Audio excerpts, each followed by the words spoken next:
Good morning. Today is Sunday, February 14th, 2021. I heard this story from Rabbi Yisrael Reisman. There was a man who had a daughter of marriageable age, and he called his rabbi to see if his rabbi knew a young man that would be appropriate for his daughter. And the rabbi says, I've got just the perfect fellow. He's a scholar, he's a gentleman, he's a mensch, he's a wonderful person. It will be tremendously appropriate for your daughter, and this is my suggestion. So the couple goes out on their first date. And the next day, the father calls the rabbi. He says, what did you do to me? What have you done to my daughter? She's traumatized. He's not a mensch. He's the opposite of a mensch. What did you do? So the rabbi is shocked because he knows this young man. So he says to the man, what happened? So the man says, well, they went out. They went to a place. They got some coffee. They were sitting down and talking. And my daughter asked him a question to make conversation. My daughter asked him a question. Where do your parents live? And he said, what's it your business? She said to him, do you have brothers and sisters? He said to her, who cares? She said to him, what are you thinking of studying to go into as a career, as a profession? And he says to her, what difference does it make? So the father says to the rabbi, this is the young man that you thought was appropriate to my daughter? The rabbi says, oy vey, it's my fault.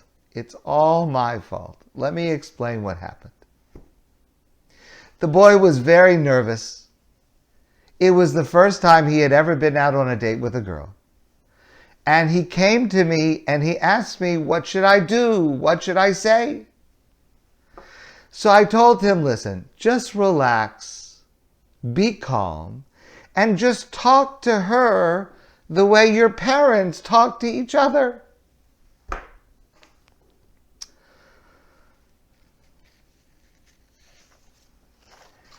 Today is Valentine's Day. Valentine's Day is not a Jewish holiday. But I will use any excuse possible to enhance the love between husband and wife, especially now, when for so many of us there is even more pressure from so many aspects of COVID, so many challenges to shalom bayis, to true harmony within the home, and love and respect of each other. So permit me to share with you this morning two brief insights. They're sort of connected to each other. One comes from this week's parsha, the parsha of Truma, and the other comes from last week's parsha, the parsha of Mishpatim. Our parsha Truma describes the Aron, the ark, that God commanded the Jewish people to build, which would hold the luchos, the two tablets of stone upon which were engraved the Aseret Dibros, the 10 Commandments. On top of the Aron, it was a box. On top of the Aron was a cover, and it was called the kaporos. The kaporos was a cover, so it was a lid. It was a flat piece that covered the opening of this box. It was a flat base, but rising up from the base were, the Torah tells us, V'asisa shnayim kruvim. You should make two cherubs. That is a type of an angel. So there are these two figures rising up from the base, from the lid. And they're two angels.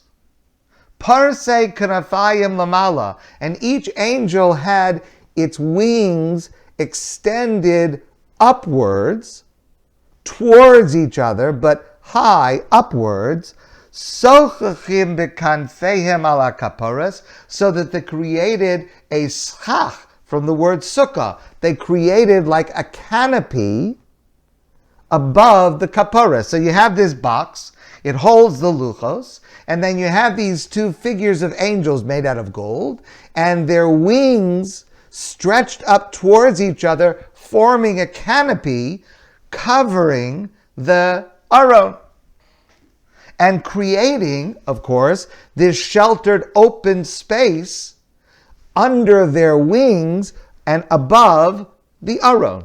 There is this empty space covered by the canopy created by their wings.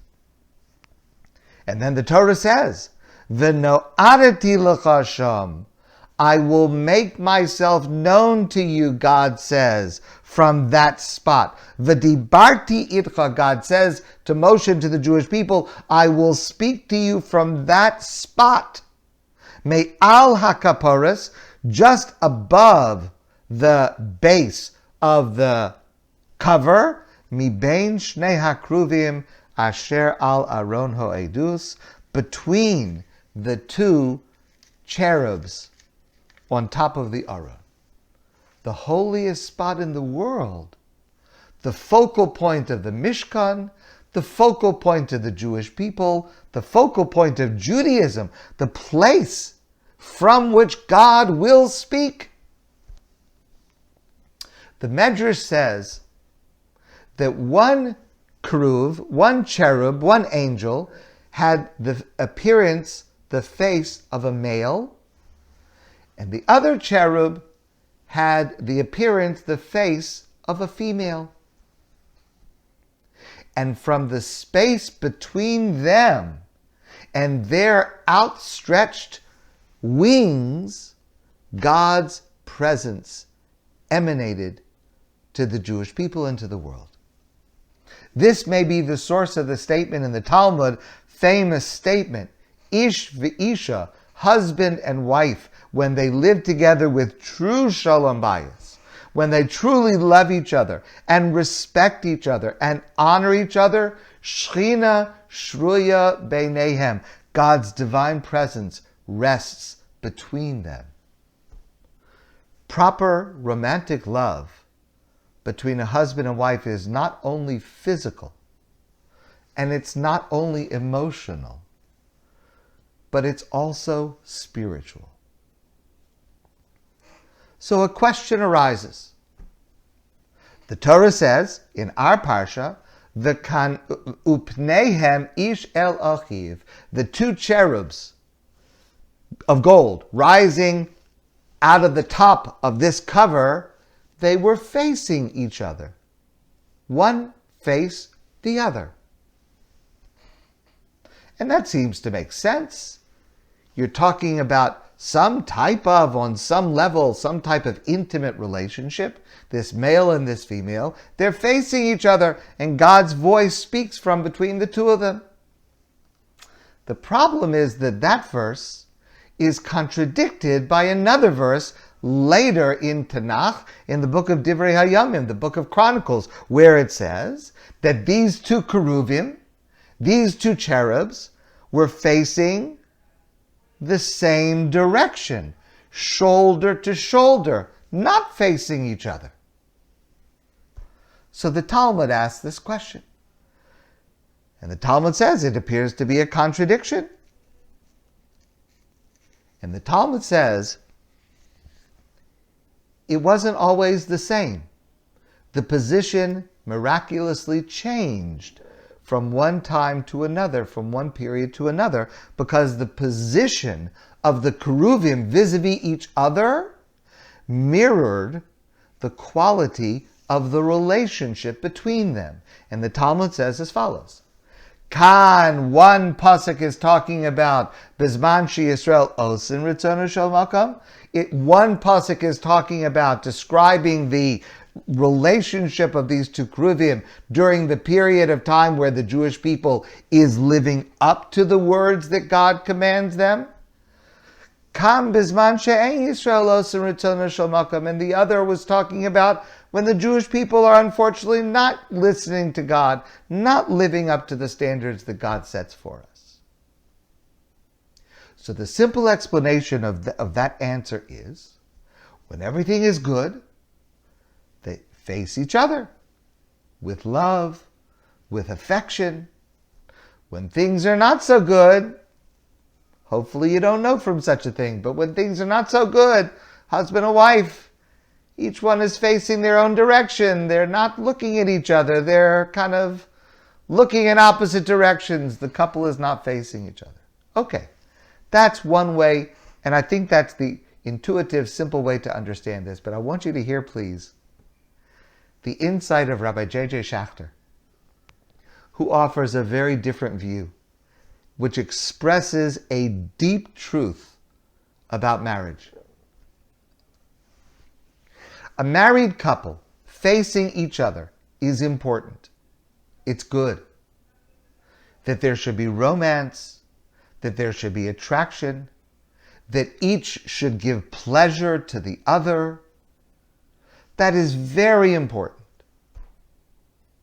But if that is the totality of the relationship, it is doomed. Because eventually, a couple facing each other will find fault with the other. The secret of a happy marriage is when a couple can also stand shoulder to shoulder, facing the same direction, focused on a shared mission in their lives, in their marriage. Now, it doesn't matter what that mission is, as long as it's something that's important, something that elicits their better selves, something that reaches beyond the two of them. Rabbi Yosef Grunblatt, a great rabbi who actually at one time lived in Montreal many years ago. Rabbi Yosef Grunblatt put this so elegantly and so wisely. The key to togetherness is beyondness. When husband and wife are focused on what they will accomplish together, whatever those goals are, but they're focused on a sense of mission in their lives, in their marriage, in their home, that's a strong marriage. That's a marriage that will have the connection, that will overcome any minor faults or disagreements which will inevitably arise between the two of them. And it's a good idea every once in a while, maybe on an anniversary, maybe even on Valentine's Day, for a couple to review and to renew their sense of shared mission with each other in their marriage.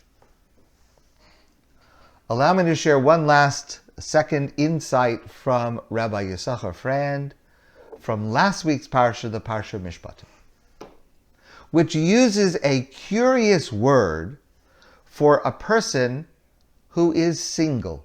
Now, today, in modern Hebrew, we use the word ravak to refer to a man who is single. But in last week's Parsha Mishpatim, the word that is used, referring to a single man, and of course the same idea will apply to a single woman, is the word Bigapo. Now, that word is not used in this context anywhere else in the Torah or Mishnaic literature. Bigapo. What does it mean, Bigapo? Rashi says, Bigapo means biknafo, with his garment. A person with their garment. That's an odd phrase. The metaphor for being single is a person's garment. Rabbi Fran explains what that means is, We define a person who is single as a person whose world ends where his garment ends. He or she is a self-contained unit. His world, her world ends where he ends, where she ends. In contrast to a married person, a person whose world is not just self-contained, but a person whose life and whose world is concerned with another, concerned with others, focused on another, focused on others.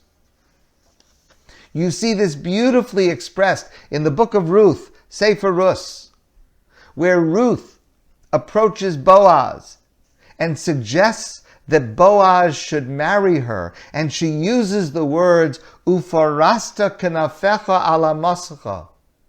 Will you please spread your garment over me? In other words, she says to him, will you take me into your world? Will you extend your world beyond just yourself to encompass me as well?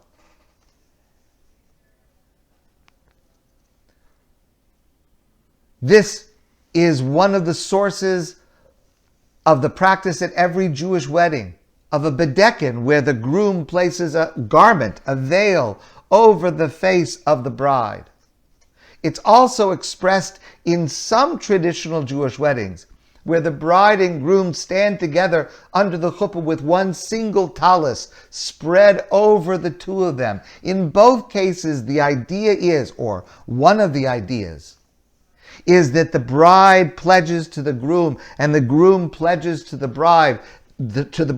As we spread this garment over both of us, our lives are not going to be contained by just ourselves. We will be concerned with each other, with protecting each other, with loving each other, with uplifting each other, and not just each other, but with God's help, our family and others. Our home will be other-centered. And this ideal for life does not, of course, depend on marriage. Those not married can also be other-focused, concerned with, preoccupied by helping, sharing, uplifting others. Marriage is one of many paths to live the kind of life God wants for us, to be other-centered, other-focused. And that's the lesson that comes from this singular use of the word Bigapo to mean one who is single. I want to finish with a story. It's an unbelievable story. It's told by Yafa Eliach in her classic work, Hasidic Tales of the Holocaust. And if you have read this, you know what I mean. If you have not read this, I urge you, you must read this work. It is fantastic. It is moving. Please, Hasidic Tales of the Holocaust by Yafa Eliach. It is a classic. Many of the stories she tells are about Rabbi Yisrael Spira, the Bluzhever Rebbe, one of the most remarkable heroes during and after the Holocaust. You may not believe the story that I am about to tell you, but it is a true story. And it happened during the Holocaust. It was a dark and cold night in the Janowska work camp. In the middle of the night, over the loudspeaker, there was a very loud, rough, angry announcement. Everyone out of the barracks and walk to the vacant lot. And there was chaos and fear and pandemonium. People were in a panic. And exhausted, the middle of the night, people that didn't have enough food to eat, almost skeletons themselves, somehow in the middle of the night, they reached the field where the Nazis were forcing them to go. And in the middle of the field was a huge pit, a gigantic, huge pit. And then, amidst their terror and their exhaustion, they realized what was going to happen now. And all of a sudden there was another voice over the loudspeaker, rough, angry voice, and said, "You are now going to jump over the pit. And whoever does not jump over the pit will be shot." And there was a row of Nazi soldiers with machine guns ready, more than ready, to do this task. And it was clear to these poor people that this was just a sick game. There was no one who could jump over the pit. It was 30 feet, 40 feet. It was not possible. Even if somehow an Olympic athlete would be able to somehow do it, which is even then not possible, but these people, emaciated, weakened, their feet were bloody. It was a cruel game that the Nazis were playing to get them to make fools of themselves and to shoot them and to murder them on the spot. Among the thousands of Jews gathered was Rav Yisrael Spira, the Bluzhever Rebbe. And standing next to him was a man, a Jewish man, not a religious man, but the rabbi and this man had met each other in the labor camp and they had become friends. And the man said to Rabbi Spira, he said, "Spira," he didn't address him with respect, which is okay, "Spira, it's just a game that they're going to play. They're going to shoot us anyway. What sense does it make to even try? At the end, we're all going to be shot anyway." And the rabbi said to him as they were walking towards the edge of the pit, the rabbi said, "Listen, my friend, we have to listen to the commandments of God. And if it's decreed from heaven that this should be our end, then this will be our end. And but we are not allowed to take our own lives, even under these circumstances. And if somehow we jump and it takes us another second or two until the bullet reaches us, and then we reach the world of truth a moment later, well then, that's what God wants of us." The rabbi and his friend were nearing the edge of the pit. And as they reached the pit, the rabbi closed his eyes and he commanded in a powerful whisper, "We are jumping."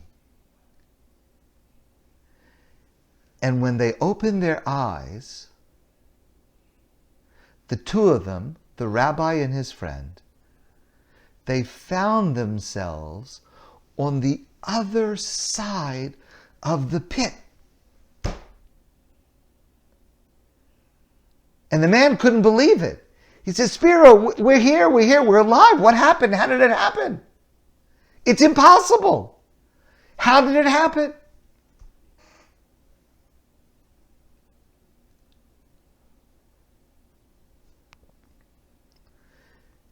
And so Rabbi Spira said to him, "I'll tell you how it happened. Rabbi Spira, was holding on to my ancestral merit. I was holding on to the coattails of my father and my grandfather and my great-grandfather of blessed memory. I was holding on to their coattails. and they carried me across this impossible chasm. But then the rabbi said to his friend, I understand now how I jumped over the pit. But how did you manage to jump over the pit? And the man said, Rabbi Spira, I was holding on to you. Every one of us, in ways mundane and dramatic, is holding on to someone else's coattails. And every one of us, in ways mundane and dramatic, must offer our coattails to save someone else. My friends, I wish you a great day. And I look forward to seeing all of you soon in person.